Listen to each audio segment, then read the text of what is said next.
السلام عليكم، ازيكم حبايبي؟ اهلا بيكم في قناة ماليش فيها مع زهرة. النهاردة راجعه لكم بفيديو من افضل 10 وصفات محببة لقلبي. اولهم نسمي الله كده ونقول المسقعة المدلعة. معانا هنا الخضار الحلو المشكل بتاعنا، هنا بتنجان وبتنجان رومي حلو كده ما شاء الله، شايفين بيلمع ازاي، وطماطم وبصل وفلفل رومي. تمام، شايفين الجمال والحلاوة، شوية خضار كده، عسل ولزوم الشطشطة بقى كده، شوية شطة حلوين، قرون شطة كده. ونسمي الله ونبتدي ونشوف هنعمل ايه. اول حاجة هناخد البتنجان بتاعنا ده كده نخرطه. ايه ده الحركة دي؟ حاولت اعملها معرفتش، فخلينا البساط احمدي بقى نكمل كده على طول.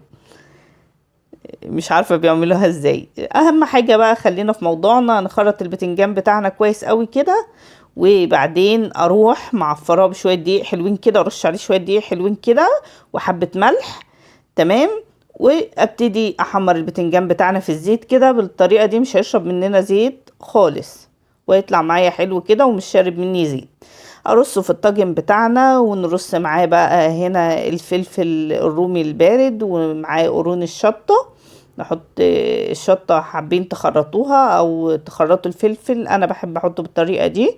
ومعايا اللحمة المتعصجة بتاعتنا، عصقت اللحمة ببصلاية وشوية توم وشوية بهارات حلوين كده وسنة قرفة، ونزلت عليها بعصير الطماطم السبكت كويس كده، وبقت معايا احلى مسقعة بجد، تحفة وتوفر معاكي غدا يوم، وصحية وجميلة جدا، اخر لذاذة. معايا الوصفة اللي بعدها الكفتة، كفتة الحاتي. معايا كيلو من اللحمة المفرومة، هضيف عليها شوية من الدهن او اللية اللي موجود عندك.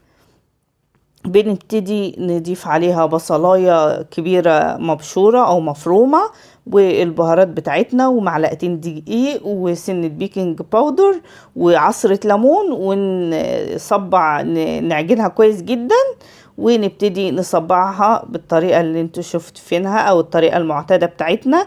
واهم حاجة عشان تستوي معايا وتطلع حلوة وجوسي كده مش ناشفة، بسخن الصينية بتاعتي اللي انا هستخدمها، بسخنها في الفرن كويس جدا، والفرن يبقى سخن.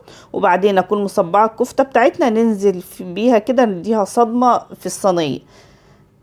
تمام كده، هتحتفظ بالسوائل بتاعتها وتبقى جوسي وكويسة جدا معانا. وندخلها الفرن تاخد السوا بتاعها، مش هتنزل المية اللي فيها خالص، ولا هتنزل كمية السوائل اللي فيها، وهيبقى طعمها حلو خالص جدا كده. وبعد كده نديها فحمية معتبرة كده بعد ما تخرج من الفرن، وكأنها مشوية على الفحم. وادعولي بقى على الوصفة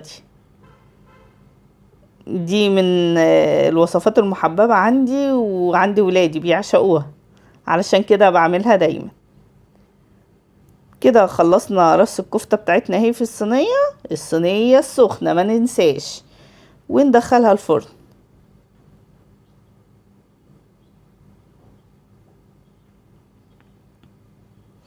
ممكن نديها رشة فلفل خفيفة كده من فوق قبل ما تدخل الفرن، هتطلع هيديها طعم حلو كده. وهنا اهي بعد ما خرجناها اهي زي ما قلت لكم، عملنا لها فحمايه حلوه كده، وطشينا الفحمايه بسنه زيت صغيره، او ممكن قطعه دهن صغننه كده، هتديكي ريحه رهيبه، هتجيب اخر الشارع. وبألف هنا وشفا على قلوبكم، بجد تحفه. نشوف الوصفه اللي بعدها، يلا بينا. معايا هنا بقى البيتزا، او من المعجنات، او حاجة حلوة وتغيير ولادنا بيحبوها، اكلة لذيذة طبعا كلنا ما بنشبعش منها.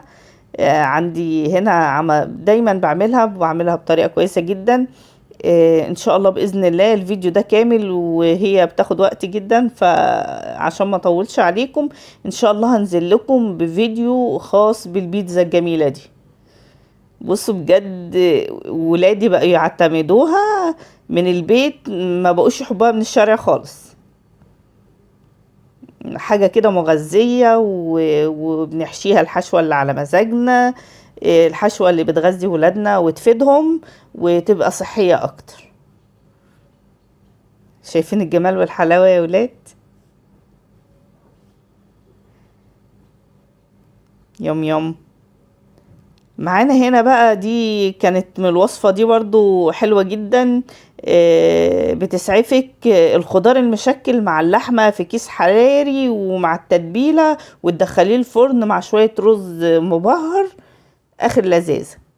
عندي هنا ده برجر، او برجر ما بين خليط ما بين اللحمة والخضار. تمام. انا هنزل لكم ان شاء الله بفيديو كامل للبرجر ده، انا بعمله للولاد، مغذي جدا، بحيث اعمل سندوتشات يبقى وجبة متكاملة. وطبعا الرز بلبن من الوصفات الجميلة المحببة جدا لقلبي والقلوب، يعني يمكن لقلوبنا كلنا. حاجة كده فخامة كده، ويا سلام بقى لما يطلع معانا كريمي كده، اعظم من بتاع المحلات. احنا عملنا رز باللبن قبل كده في فيديو لوحده. معانا ايه تاني هنا؟ دي تتبيلة السمك، التتبيلة السايلة. بنحط كل مكونات السمك، التوابل بتاعتنا والثوم والملح والنعناع الناشف طبعا او المجفف، كله في درق الخلاط مع شوية من الخل والليمون، ونضربه كله في الخلاط كده بيديني، شايفين الجمال والحلاوة؟ بجد السمك بيشرب التتبيلة دي بيبقى اكتر من رائع. بجد التتبيلة دي هتعمليها خلاص، يعني بتسهل علينا الدنيا، وفي الاخر بتدينا طعم حلو. وعملنا منها السمك الفيليه، وتبلت منها سمك بولتي وسمك صينية، يعني بالتتبيلة دي رائعة لكل انواع الاسماك. هنا السمك الفيليه، شايفين الجمال والحلاوة يا ناس؟ بجد طعمه كان تحفة، فعلا حسيت بالفرق. التتبيلة دي بقت خلاص، هي دي مفيش غيرها. اتمنى اكون افدتكم، وتجربوا وصفة من الوصفات دي او فكرة منها، وانتظروني في فيديو جديد على ماليش فيها. سلام عليكم.